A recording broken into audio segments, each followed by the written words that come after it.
هندوستان د پاکستان برید پر شا تمبولی او د لاهور هوایي دفاعي له منځه وړی. پاکستان هڅه کوله هند کې په 15 په نښه شوو هدفونو بریدونه وکړي.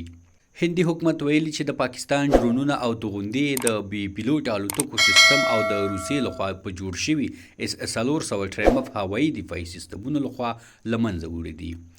راپورونه وایي هندي ځواکونو د پاکستان په یو شمېر سیمو کې د هوایي دفاع رادارونه په نښه کړل او د پنجشنبې په ورځ د لاهور دفاعي سیستم ویجاړ کړ.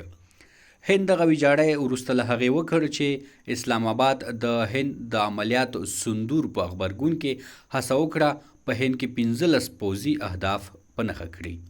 سرچینو ویلي د پاکستان HQ-9 توغندیز دفاعي سیستمونه چې د چین لخوا جوړ شوي وو په نښه شول چې په پایله کې د پاکستان پوځ په لاهور کې بې دفاع پاتې شو.